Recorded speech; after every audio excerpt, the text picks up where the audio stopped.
So hi everyone, welcome to today's class, and we are going to discuss about AWS Cloud Formation and all of the features that it brings us. So let's get started. So AWS Cloud Formation is a service that AWS provides with which has a common language for you to describe and provision all of the infrastructure resources in the cloud. So it's infrastructure through code. It's also called as infrastructure as code. You could abbreviate it to IAC, right? So there are many tools in the market that allows you to do this. So one such example is Terraform. It's by the organization called HashiCorp. And AWS CloudFormation is also pretty similar, that it does the same things, right? So it provisions your infrastructure through code, but it's just that it's tied within the AWS's infrastructure. So using CloudFormation, you can only go ahead and spawn your infrastructure through code only within the AWS's infrastructure. You can't use CloudFormation to spawn resources in Azure or in GCP. So they have their own services. So for example, Oracle has a Resource Manager as its own service, which provisions infrastructure through code. But when you're using Terraform, on the other hand, so Terraform allows you to spawn infrastructure across multi-cloud environments. So it has around 30 to 32 providers that you can use to, spawn infrastructure in the cloud, right? Or even on-premise for that matter. So even for specific applications for that matter. So Terraform has a Helm provider for Kubernetes. So it also has a RabbitMQ provider for creating your users and vhosts. So you can guess that Terraform has a lot of features than CloudFormation. So the CloudFormation allows you to use a programming language or a simple text file to model and provision in an automated and secure manner all of the resources needed for your application across multiple regions and across multiple accounts. Man, this is huge. So rather than creating infrastructure in only one region, CloudFormation also allows you to create infrastructure across multiple regions and even across multiple accounts. So this gives you a single source of truth for all of your AWS resources, which is your infrastructure as code document that you have written. So CloudFormation is available at no additional charge, so it's a free service, but it's just that you have to remember that all of the resources that you spawn through CloudFormation, there is a charge through those resources, right? So if suppose you spawn an EC2 instance or you create a database server, so for that EC2 instance or for the database server, you are essentially still paying, right? But for if you do it through CloudFormation, you are not paying anything for CloudFormation, right? And the reverse process. So there is a specific tool in the internet called as CloudFormer. This is CloudFormation that is called as CloudFormer. So through CloudFormation, through the code you spawn the resources, right? But through CloudFormer, from the resources you get the infrastructure as code. So I would like you guys to just check out CloudFormer on Google and then find out as to what it does. So it does the reverse process. From the resources that you already have within your AWS cloud environment, you will be able to get the infrastructure as code document, right? That's pretty amazing. So let's move on. Let's see how this works. So CloudFormation, in fact, is using certain services in the background. So it uses S3 where it goes ahead and stores your template or the code that you upload to it, right? And you can either code your infrastructure as code in a document which supports the YAML or the JSON format, right? I'll be showing you some examples today. And then you can start from many available sample templates that CloudFormation also provides. And these sample templates are being stored in S3. Even the template that you upload to CloudFormation is being stored in S3 in the background in a bucket. And then automatically on the CloudFormation's console or through the browser or through the CLI, you will be able to automatically deploy that template. And then you can see the outputs defined in your template on the CloudFormation's UI itself, right? On the user interface itself. Okay, so this is how CloudFormation works. But there is a particular service called Elastic Beanstalk, which we will look at in the subsequent lectures. The Elastic Beanstalk is a service that uses CloudFormation in the background. Serverless Framework is a service that uses CloudFormation in the background. Serverless Application Model it also uses CloudFormation in the background. So we will see a lot of different use cases regarding CloudFormation in the subsequent lectures later. But just remember, this is infrastructure through code, right? So this is how your template looks like. So when you write your template, it's in the JSON or YAML format. You can save these templates in other extension formats like .template or .txt also. And CloudFormation uses these templates as blueprints to provisioning your infrastructure or your AWS resources. So in this particular example, we have the template format version, and this hasn't changed over the years. This is a fixed version that we have to use, and we can give a description for our template. and then you go ahead and specify your resources. So resources is one section of the template that is the mandatory section of the template. So remember this going into the exam, that resources is the mandatory section of a CloudFormation template. So you have other sections also, which we will see in the subsequent slides under template anatomy. But for right now, this particular example has an EC2 instance that is being spawned with an image ID, and the EC2 instance type is t2.micro, and it has a key pair that is associated with this EC2 instance, and we have the volume of 200 volume size of 20, and the volume type is IO1, which is provisioned IOPS, and the IOPS is being specified over here as 200, and the delete on termination flag is set to false, which means when this EC2 instance is deleted, this volume persists and it remains, right? So when it comes to CloudFormation, there are two concepts. So you create a template, but then ultimately you upload the template, and you upload the template to a management unit called as Stacks, right? So through Stacks, you manage your template. You can create and update and delete all of your resources through the stack. When we see the example, it will become more clear to you. So all the resources within the stack are defined within the template, right? So if you upload a template that includes an auto-scaling group or a load balancer or a database that you want to create these resources, you create the template, but then to provision this template, to manage this template, you upload this template to a configuration called as a stack on AWS CloudFormation, right? And CloudFormation provisions those resources for you, and you can manage all of these resources through the stack. So one advanced concept that we will be seeing later today, probably not the demo of it, is to provision CloudFormation templates across multiple regions and multiple accounts. But over there, that concept is not called as a stack. That concept is called as a stack set. So we'll have a separate session on that later. But then going into the exam, always remember that you can use stacks to manage the resources within one AWS region, which is US East 1 or AP South 1 and so on. But then if you want to manage resources across multiple AWS regions and multiple AWS accounts, you can go with a concept called as stack sets. I'll show you that on the console a little bit later. Okay. And there is one small concept called as change sets. This is very, very important because let's say for the first time you are provisioning your infrastructure, and then the second time you are modifying it. And then how do you know what changes have been done, right?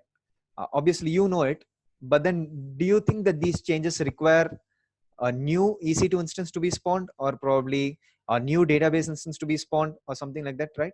So how do you find out the subsequent times that you keep updating a template and then you keep modifying the stack? How do you find out what are the resources that are being modified? So that's called as change sets. So it allows you to see the changes that might impact your running resources, or especially for some critical resources. So one good example would be if suppose you are spawning a database instance, right? And then if someone changes a property of the database instance on the template, does the database instance require some downtime for that property to be changed? Or do you not even require any downtime for that property to be changed, right? So how do you see all of these changes? You see that as a change set, right? So there is one more property to CloudFormation called as drift detection. And this property is also very important because let's say you have provisioned an infrastructure through your CloudFormation template, and then let's say someone has modified that specific property of that CloudFormation template, but not on the template, but by directly logging into the AWS console, and they have modified one of the properties that have been provisioned through the CloudFormation template, right? So there is a concept called as drift detection, wherein you can find out the drift between the CloudFormation template that you have provisioned, and if someone has modified the actual resource by just logging into the console and not modifying it through the template again. So the best practice is to always go ahead and modify your template, right? Because you are provisioning infrastructure through code, and always the best practice would be to keep modifying your code to provision the infrastructure again, rather than going ahead and modifying something by yourself on the console aspect, right? So once you have started provisioning infrastructure through code, I would always suggest keep continuing doing that rather than going to the console and then clicking on launch instance and creating an instance, right? So this is how you create immutable infrastructure. So these infrastructures can be deleted. These infrastructures can be created as and when you want, right? It's very much possible. So now let's go ahead and look at the template anatomy. So here you can see the template format version. This hasn't changed for a very long time. And then you have the description. So you can also add some metadata that you would like. So certain labels that you would like and so on. So if you have some, let's say you want to group certain fields within your template as a label on top, You can go ahead and specify that metadata section over there. You also have a section called as parameters. So let's say, for example, you would like to get the VPC CIDR block address from the customer, right? You would expose it as a parameter. If you'd like a person to choose your SSH key for your EC2 instance that you're provisioning, you would like to see that as a parameter. If suppose you would like to provide a unique name for your resources, so you can take that as an input parameter, right? And then when it comes to the mapping section, this is pretty interesting because the AMI IDs that we saw when we spawned EC2 instances, these AMI IDs are different when it comes to different regions, right? And you as a person who's an architect would generally like to write a CloudFormation template that can work across any regions, right? That is how you reuse your CloudFormation templates across multiple regions. But then how do you specify somewhere in your template that if it's going to be spawned in this particular region, use this particular AMI ID? If it's going to be spawned in this particular region, use this AMI ID. Or in fact, if it's going to be spawned in the US East 1 region, use this architecture, which is 64-bit architecture for your EC2 instance.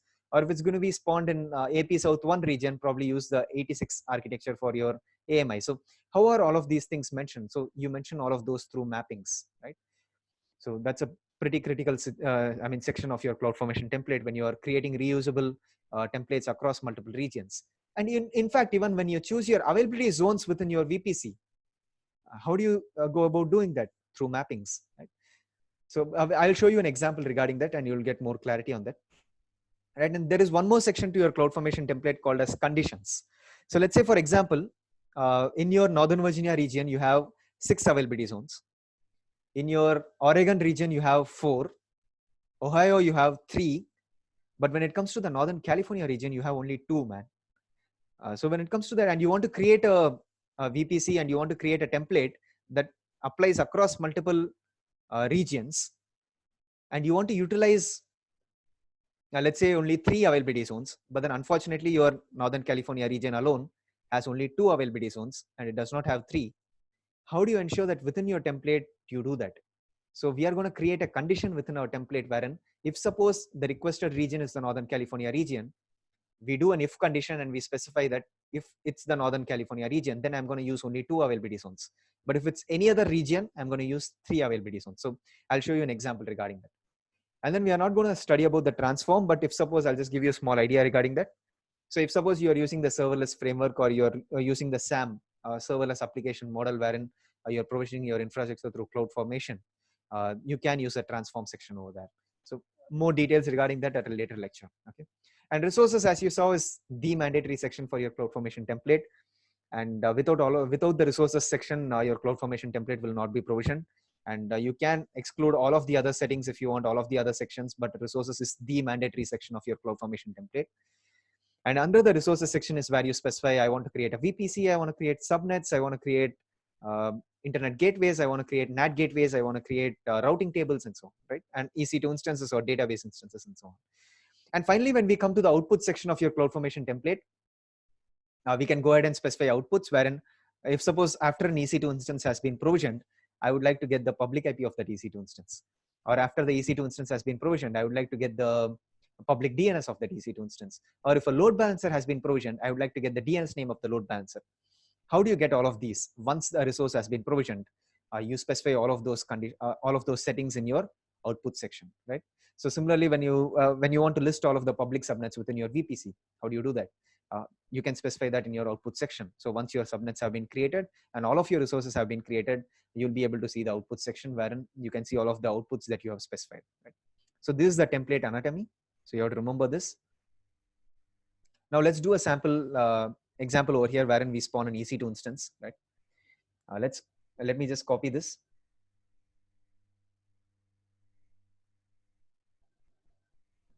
And you can see over here, there is a CloudFormation template over here.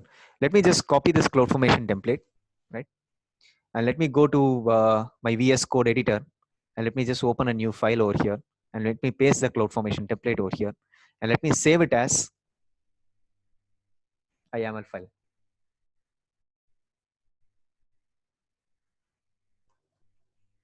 Let's click on save. So now let's just go through this CloudFormation template. So you can see over here, the template format version hasn't changed in a very long time. And you can see over here, the metadata has been given and you can see the description has been given over here. And then you can see we have a parameter section And in this parameter section, you can see that we have a key name that is given as a parameter. And this is listing all of the keys in your respective AWS region that you're going to provision this template on, right? And you can see over here the instance type. The default is T3 small, but then we can specify any one of these allowed values, right? It can be T2 micro or T2 small and so on. So you can restrict your end users from launching very big instance sizes by just specifying these allowed values over here and keeping instance type as a parameter. And then you can see over here the SSH location from where you would like that person to SSH from. For now, it's given as 0000, which is the internet, but then you can go ahead and specify your public IP, and you can see the min length and the max length constraint has been given over here. And also the allowed pattern, you can see this allowed pattern in the AWS docs, right? And again, you have one more parameter over here called as the AMI ID, and we are fetching the AMI, which is the Amazon Linux 2 AMI, and we are fetching it from the SSM parameter store, right? Cool. And you can see over here, we have the resources section. And in this resources section, we have the EC2 instance that is being created. And you can see we are using intrinsic functions. So these are called as intrinsic functions. And these intrinsic functions, we have the ref function, we have the if function, we have the not function, we have the get attribute function. We have so many functions. You can check that on the AWS CloudFormation docs. So let me just go to that and give you a small idea on it. So let me go to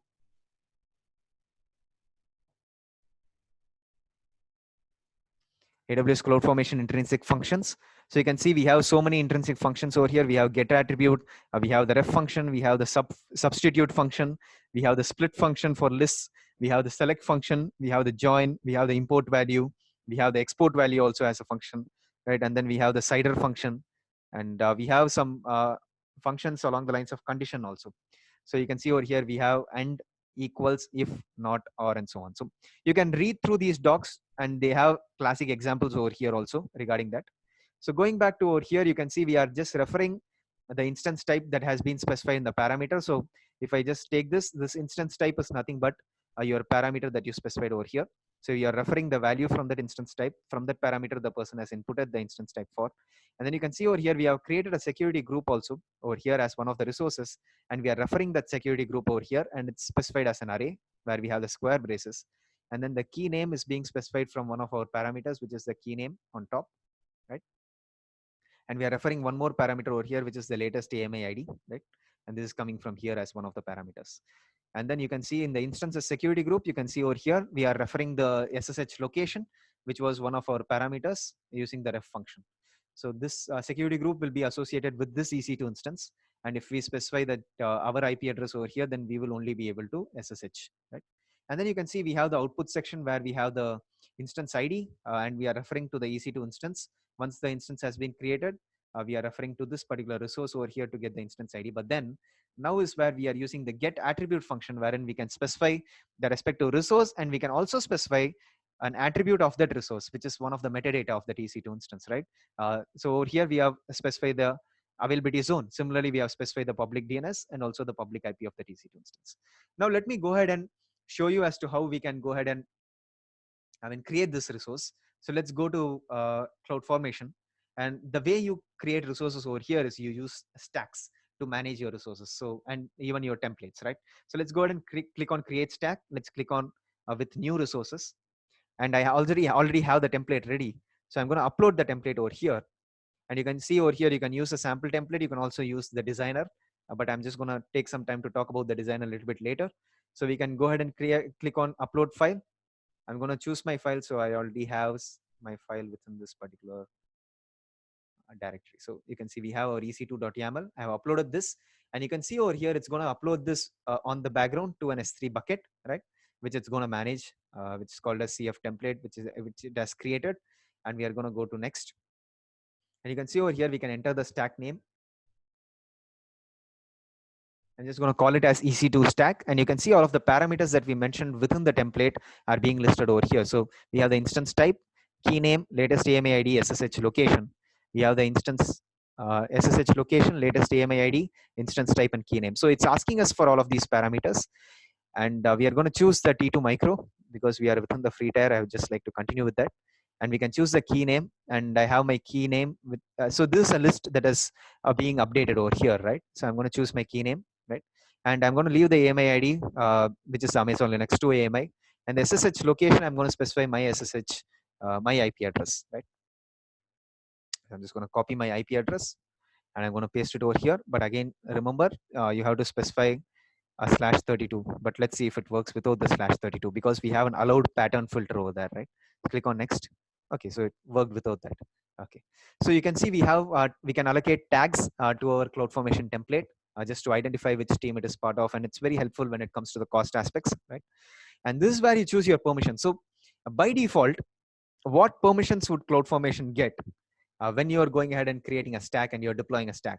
This is a very nice question, because a lot of people don't get the hang of it. So the basic permissions that a CloudFormation template gets to create your stacks and manage your resources is actually the permissions that it gets from a person who is provisioning this template, right? So I'm logged in as a root user and I'm creating the stack and I'm provisioning the resources. So CloudFormation inherently gets my access, which is the root account access. But if it was another IAM user who is provisioning this CloudFormation template, whatever access he has, that access will be assumed by the CloudFormation service, right, to provision your template. So that's something that is cleared. So now let's look at something regarding the rollback configuration.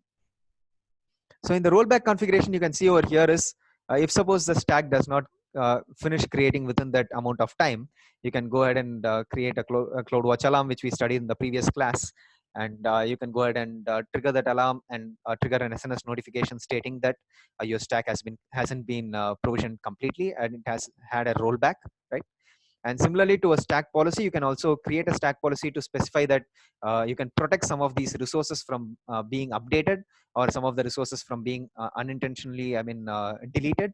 All right, so you can create a stack policy to specify that you can't, delete this particular resource, or you can't update this particular resource within your CloudFormation template.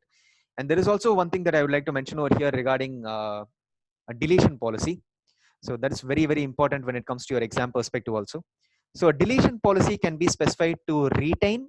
A deletion policy can be specified to snapshot. And by default, the deletion policy is delete, right? So when you specify the deletion policy to retain, what happens is you can specify that some of the resources within your CloudFormation template that has been provisioned can be retained if a person deletes the stack.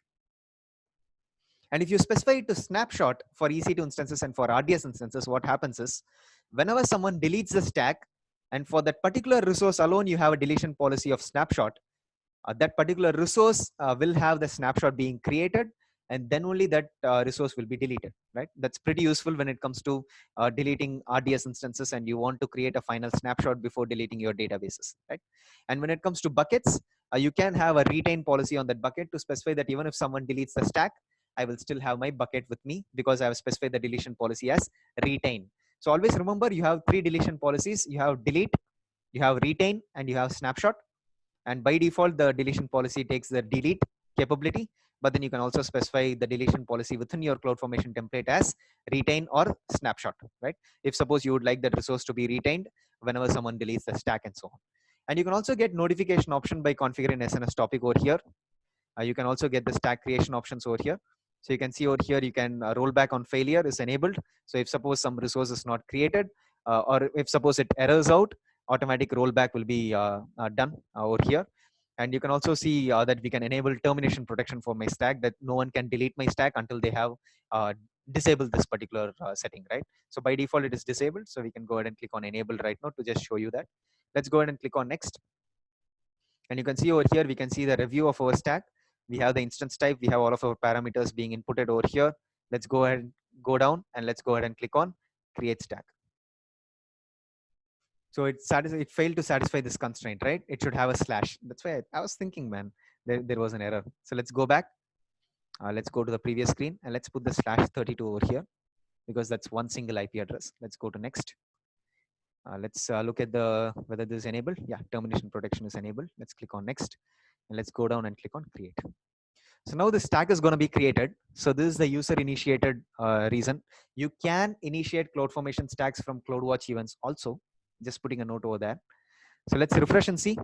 Cool. The instances security group has been created first because internally, if you see over here, internally, it resolves it automatically. So it creates the instances security group first.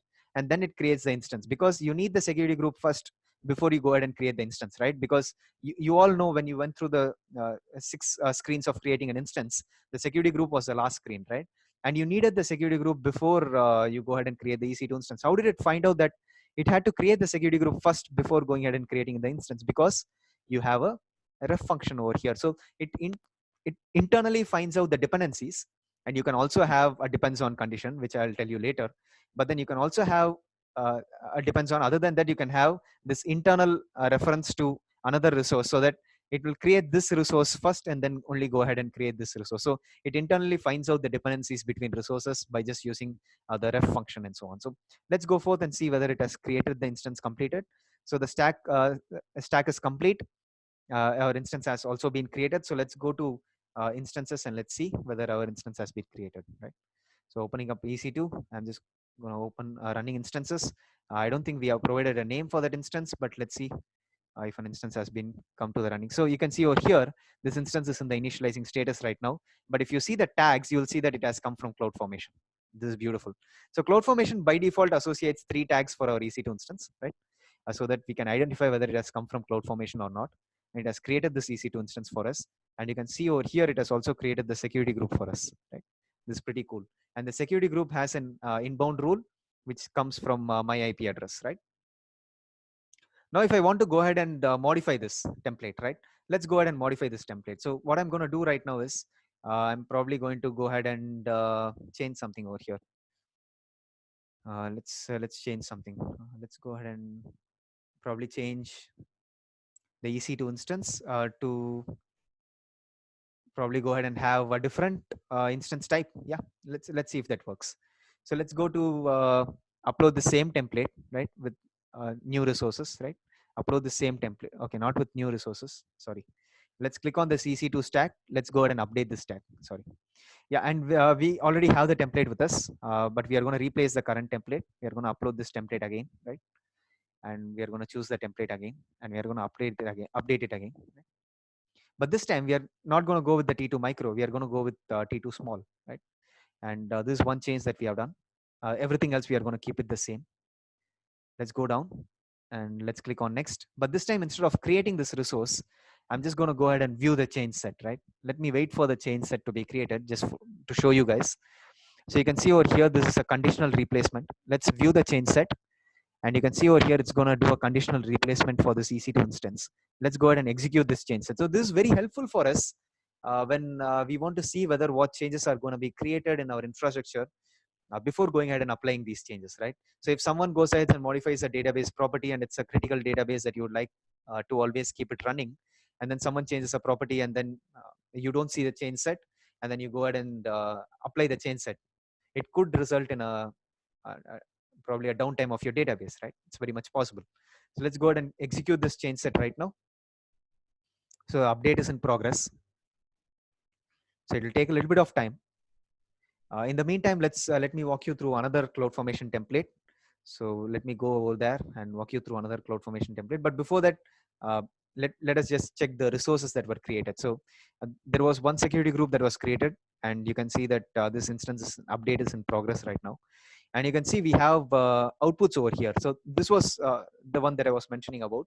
So using the get attribute function, you are able to get the public IP of the instance, public DNS, as well as the availability zone. But directly by referring to the resource that was created, you got the instance ID, right? So it's very easy for people to go ahead and directly take the public IP of the EC2 instance and directly SSH into that EC2 instance, right? It's very much possible. Cool. So this is where you see the outputs. And if suppose you export these outputs using the export value, right? If you export these outputs using the export value, you will be able to see all of those exports over here, only if you have exported it, but you haven't right now for this particular stack, right? So again, you can see the parameters that you have inputted, and you can also see the template over here, which is in the YAML format, right? And you can also see there was one change set that was executed at the last, right? And the update is still in progress, right? So let's go to stack info and to the resources. So the update is still in progress. Let's see whether the instance was shut down in the meantime for another instance to come up. So this instance is in initializing status. So you can see over here, this instance was just created, because if we see the start time, so it was started at 12:17. So what's the time right now? It was just started. So it deleted the previous instance and which was T2 micro, and it created a new instance called T2 small, right? That is pretty cool. So now if I want to go ahead and directly delete the stack, right? All I need to do is just go ahead and click on delete and then click on edit termination protection, because we enable termination protection. So we want to edit this, we want to disable termination protection. And now we want to go ahead and click on delete, and we can delete the stack. So this is how you create immutable infrastructure through code. So now what it does is it directly goes ahead and deletes your EC2 instance. You can see this particular EC2 instance, which I'm just going to filter based on this. It's going to come to the shutting down state, right? And then it's going to go to the terminated stage. And you can see that once this has completed terminated stage, then you can see that the security group will also be deleted from this EC2 instance. So that's how easy it is to go ahead and create infrastructure through code. And I mean, we have a lot of control over it, right? Let's look at another CloudFormation template that I have created for you guys. So this is a pretty advanced template. So in this particular CloudFormation template, we are taking in two parameters. So we are taking in one unique parameter as a string, wherein we'll just be specifying the environment name. So whether it's a dev environment or QA environment or prod environment or something like that. And then we have the VPC CIDR block address that we would like the user to enter as a parameter, right? And we don't have any kind of constraint over here. So like over here, you saw that we could have a constraint over here for the IP address, right? This allowed pattern. We don't have a constraint over here like that. We've just kept it as simple as possible. Right, and we have a conditions block over here. We didn't have the conditions block in this previous template. So just to show you that. So we have the conditions block over here. And this condition block, we have a small parameter over here called as the NC condition. So if suppose this NC condition, which is for Northern California, evaluates to true, we are going to create this template in the Northern California region, and we are going to utilize only 2 availability zones, right? But if suppose this NC condition evaluates to false, and we are launching this CloudFormation template in some other region other than Northern California, we are going to utilize 3 availability zones. Okay, so now coming back to our resources, we have the first resource that we are creating, which is of type VPC, right? And we are referring the VPC CIDR block address, which is as a parameter over here. And then we are enabling the DNS support, and we are enabling the hostname support. And then we are specifying some tags over here, wherein we are getting the env name that we created as a parameter, and whatever value has been inputted over there is being substituted using the sub function. And then we are joining all of these using the join function, right? So we're going to get a name tag with a value with all of these values. So it's going to be, if it's dev, it's going to be dev hyphen VPC hyphen US East 1, right? So because we are separating each of these values with the hyphen, right? And we are joining it with a hyphen. So it's, if the env name value is going to be dev, it's going to be dev hyphen VPC hyphen US hyphen East hyphen 1, right? Okay, so let's move on to the next resource. We are creating an internet gateway, and we are associating this internet gateway with the VPC. This is the place where we do that. We do an internet gateway attachment, wherein we are referring to that VPC, where we get the VPC ID. So the next one we are doing over here is we are creating a public subnet, and this is where it becomes a little bit complex. So with this public subnet, we are using the select function to choose the first availability zone within that region. And in the CIDR block, we are using the CIDR function to calculate our subnet CIDR block addresses, right? So we are selecting the first CIDR block, and we are dividing it into 256 bits, 256 available IP addresses for each subnet. And we are going with 32 minus 8, which is /24. So we are actually going with a /24 network for our subnets. And we are taking the VPC CIDR block address as the source, which is /16, right? So our VPC CIDR block address over here is by default as /16. We are subnetting it into /24. So you can read more documentation about the CIDR function. So it takes the parameter as the VPC CIDR block range, and then it calculates it based on the number of available hosts that you would like. So number of increments, which is 256, which is 2 power 8. And then this specifies 32, which is the maximum available bits, and you are removing 8 from that, which is 24, right? So you get a /24 network with this, and you're mapping public IP on launch to be true, and then you're creating some complex tags using the join function and the sub and the select function, right? So similarly, we are creating a second public subnet. We are creating a third public subnet. And when we go to this particular subnet, we have a condition over here, because over here you can see we are going with the condition over here. If suppose this is launched in the Northern California region, we are choosing again the first availability zone.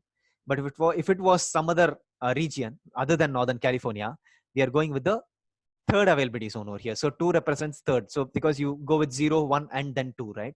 So here you can see we are going with the third availability zone.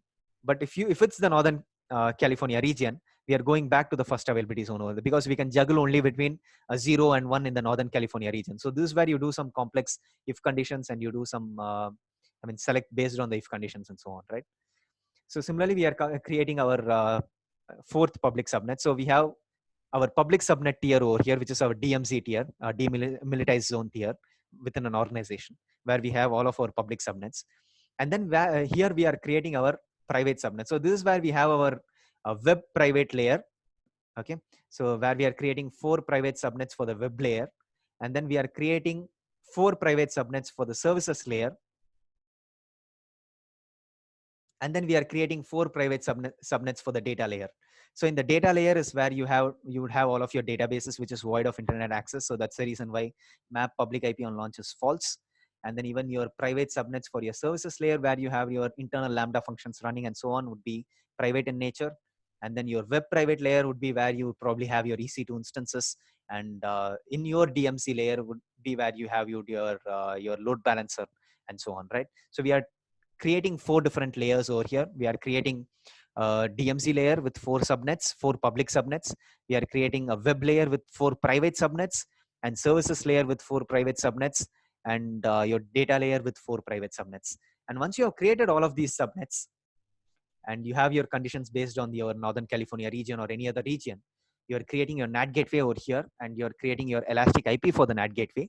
And then you're allocating that elastic IP for the NAT gateway. And then you're using your, then you're creating your route tables, right? So when you create your route tables, you are creating 4 route tables over here. One for the DMZ layer, one for the private subnet web layer, another one for the private subnet services layer, and another one for the data private subnet layer, right? So you have 4 route tables that you are creating. And you can see only for the public subnet route table, you have a route that goes to the internet, and you are referring the internet gateway, right?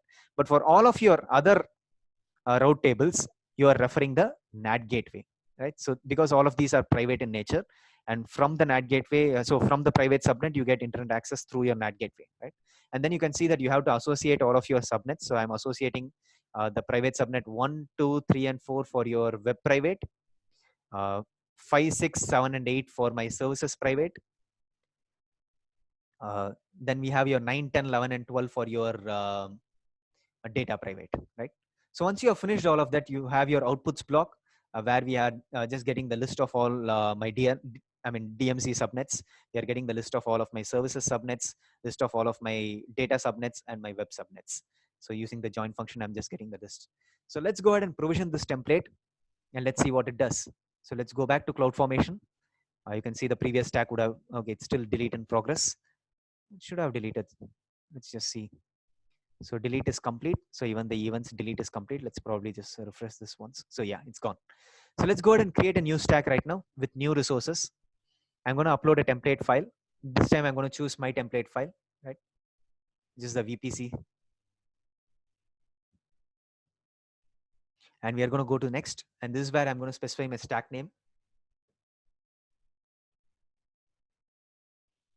And for the env name, I'm going to specify this to be my dev environment. So,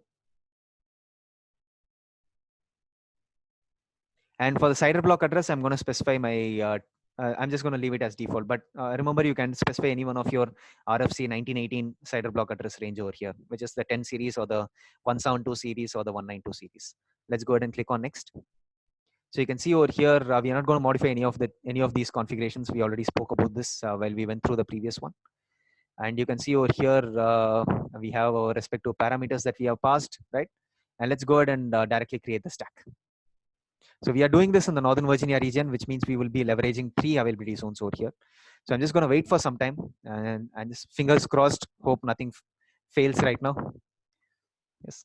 So let's just see. So I'm just going to wait for some more time. So you can see the resources that it's creating right now is the VPC and the internet gateway. So it already knows the internal dependencies because we have used the ref function. Cool. So now it's starting to create my routing tables.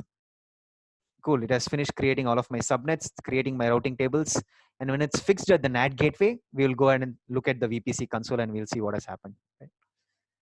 So let's wait for some more time. Cool. So now it's gone ahead and created all of my subnets. It's pretty cool. Okay, so there's a problem over here. So I failed to create some of the resources. It was not able to create. The reason is because the maximum number of addresses have been reached. Okay. Okay, for the Elastic IP. Okay, got the idea. So we already have Elastic IPs created a lot, right? So in my previous labs, I created a lot of Elastic IPs and we have reached the threshold. So let me release some Elastic IPs so that the NAT gateway can get some Elastic IPs. Okay, this was pretty foolish of me. I should have thought about this before. Let me release these Elastic IPs. Okay, so let's wait for the rollback to fully complete. So it has deleted all of the resources. Yes. So let's wait for the rollback to complete. Yes. So it's deleting some of the resources. Let's wait for the rollback to complete. So it's still in progress. So it's still deleting the VPC internet gateway attachment. So I think the rest of the things should have been deleted. So it's still deleting the VPC. Let's wait for a little bit of time.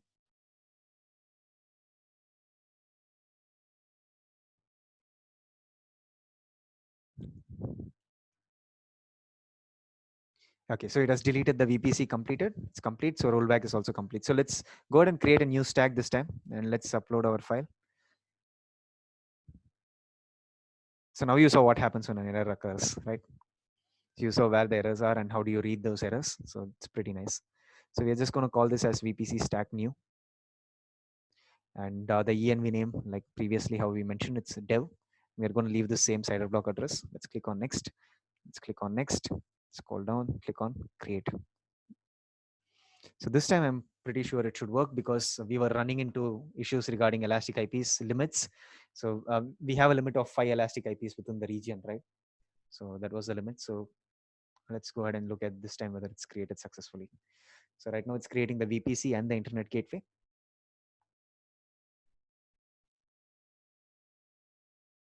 Okay, so it's created the VPC and the internet gateway. Right now it's creating all of our subnets and our route tables. So it's created our route tables. So next it should go ahead and associate the subnets with the route tables. So all that we did in the VPC lecture, right? We spent a lot of time creating the infrastructure. But then remember that if you have a CloudFormation template with you, think about how easy it has become right now, right? So we're just creating the infrastructure through code. We are deleting the infrastructure through code. How amazing is that? Okay, so it's associating the subnets with the route tables. Okay, so now an Elastic IP has been created. So now it's going to go ahead and create the NAT gateway. So now in the meantime, what we will do is we'll go ahead and look at the VPC, right? And let's open up VPC and let's see all the resources that it has created for us, right? Okay, cool. So we are in the VPC right now, and let's see if it has associated the tag, right? So this is our VPC that we are going to look at. So let's filter based on this VPC. You can see it has created the VPC. Let's go to subnets. We should have a hell of a lot of subnets right now. So you can see we have 4 for the data private. We have 4 for the services private. We have 4 for the web private, and we have 4 for the DMZ public, right? And only the DMZ public subnets alone should have auto assign IP address as yes. The rest of the private subnets should have it as no. This is amazing, man. It has created all of my subnets. Now let's look at the route tables. So it has created 4 route tables and 1 route table that by default is a main route table that comes with the VPC. So let's look at the web route table, which is the web private route table. You can see it as route with the local target. Remember that we are still waiting for the NAT gateway to be created. And once it has created, we will see one more route over here for the NAT gateway. And you can see the subnet associations. It has already associated all of my 4 web private subnets over here. Let's look at the data. It's the same. All the data subnets are associated. The DMZ alone, we have all of the public subnet associated, and we have the route to the internet gateway also over here. It's pretty amazing. Thinking that all of this has been done from the CloudFormation template, right? So we have a subnet associations for our private also. Let's look at the internet gateway. So let's filter based on our VPC. So you can see we have our internet gateway also created over here for our VPC. And now let's look at the NAT gateway. Let's filter based on the VPC. So you can see over here, we have a NAT gateway that has been created. It's in the available status, which means all of our routes should have been added right now. So let's go to the web route table right now. It's pretty cool, man. It has also added the route for the NAT gateway, which was not previously there because the NAT gateway was in the provisioning status, and even for my data and even for my services. And right now my stack should have come to the complete status, right? This is amazing. So now if I want to just go ahead and delete it, I can just go ahead and click on delete. It's going to go ahead and delete the stack, right? So you saw two examples, one with a VPC and one with with the EC2 instance that you created, and the VPC was more sophisticated with more resources that it was creating. But let's see what happens if we place this CloudFormation template in the Northern California region. Let's see. Let's go to the Northern California region just to show you guys that it will use only 2 availability zones rather than 3 over here. So this is how you create reusable CloudFormation templates, right? So that you can use it across any number of regions, right? So let's go ahead and click on create stack. Let's go ahead and upload this template again. I'm not sure whether this account has been enabled for the Northern California region. We may face that error, but let's see if it creates our resources at least. Let's go ahead and click on next. So I'm going to give the stack a name, VPC new NC. This is for Northern California region. Remember, we are in the Northern California region, and CloudFormation is a region-based service. Let's put the environment as dev. Let's leave the same CIDR block address. Let's click on next.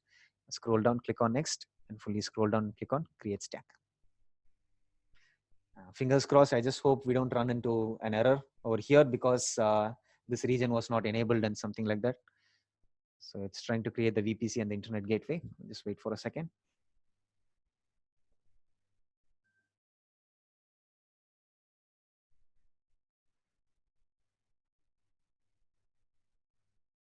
Okay, so it has created the VPC and the internet gateway. Okay, awesome. It has created the private routing tables and so on. So let's see if our subnets have been finished creation. So subnets are creating. Okay, cool. The internet gateway attachment is done. Okay, so the subnets have been created, I believe. Yeah, all the subnets have been created.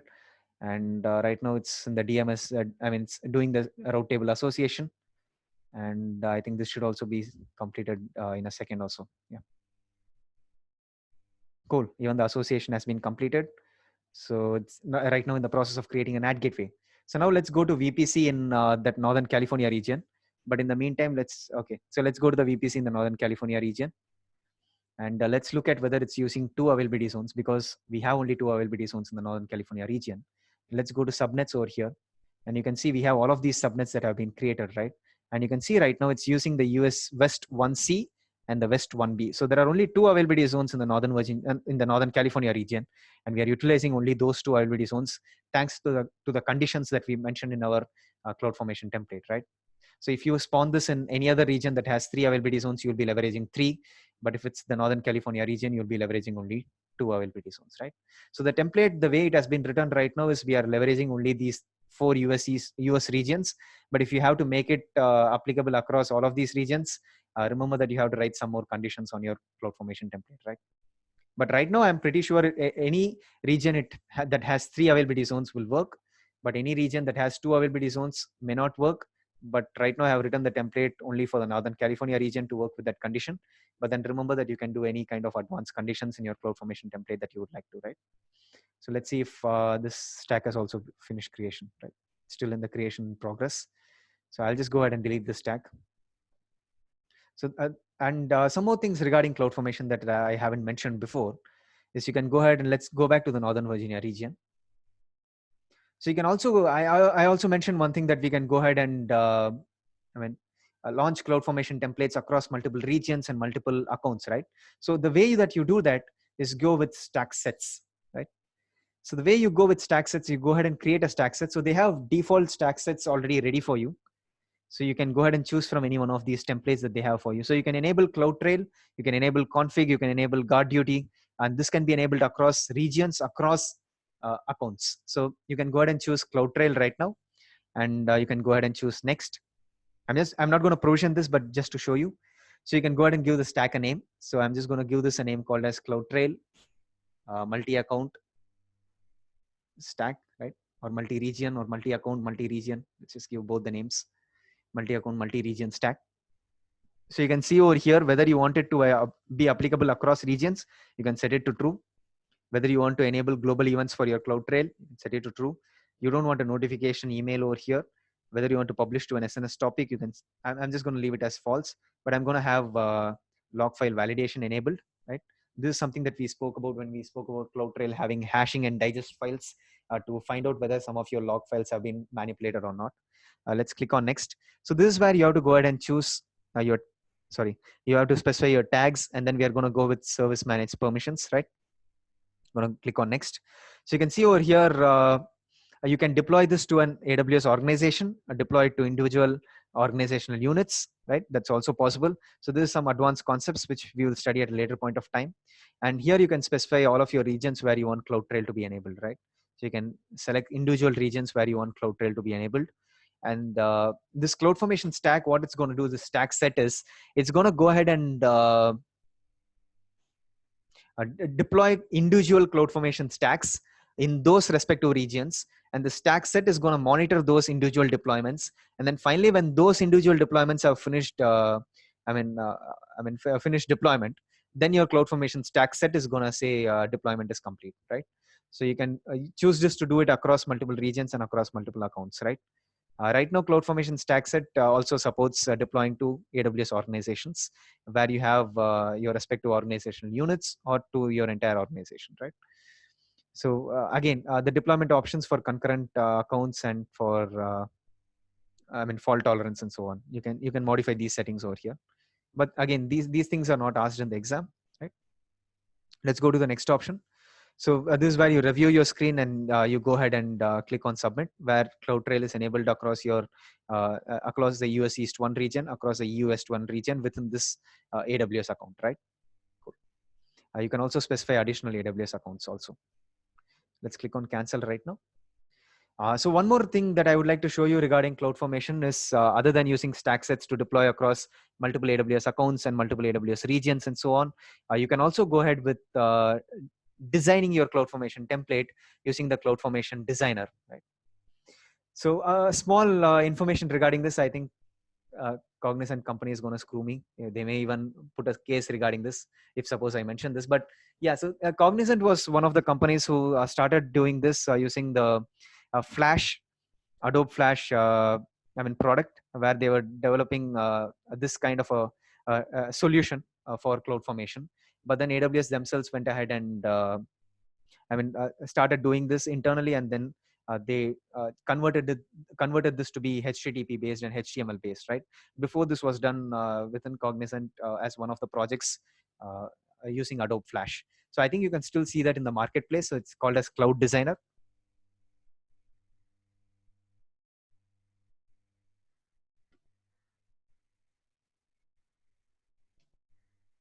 So I'm not sure whether it's called as Cloud Designer, but it may have another name.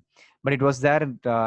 Maybe under another name it was there. But yeah, so it was in-house developed in Cognizant. So this is where you can go ahead and drag and drop your resources. This is pretty simple. So let's go ahead and take a bucket probably. So let's go to S3, just below. So let's expand this. Let's take a bucket. Let's put it over here, right?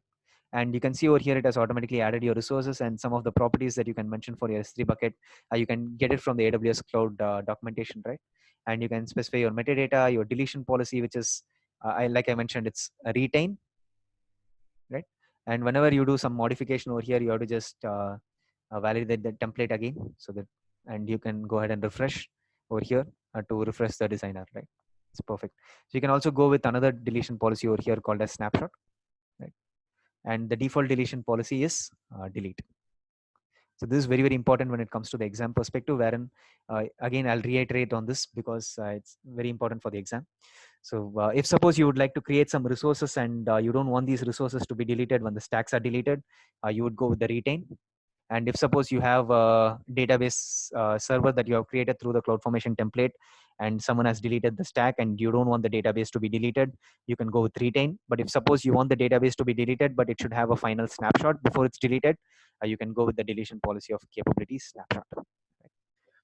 And by default, the deletion policy is delete. Okay. And you can also put a depends on resource, wherein one resource depends on the other resource. So that resource will be created first, and then only this resource will be created. So if resource A depends on resource B, that means the resource B will be created first, and then resource A will be created. And similarly, when it comes to the deletion aspects, the dependent resource will be deleted first, and then only that resource will be deleted, right? So B will be deleted, and then only A will be deleted. And you can also specify your conditions. Also, CloudFormation Designer is nothing but a place where you go ahead and drag and drop your resources, and then you can go ahead and configure all of these properties. You can also view that in the YAML format or the JSON format, and you can also view your entire template, right? View your entire template over here. So thanks a lot for attending this session and reading about CloudFormation. I know it's a pretty huge session again, but I would like to just mention all of the properties regarding CloudFormation over here. You also saw about intrinsic functions that you could use. You saw two really good templates. I hope you got a lot of knowledge regarding CloudFormation through this session. Okay, so thanks a lot for attending, and have a nice day. Bye-bye.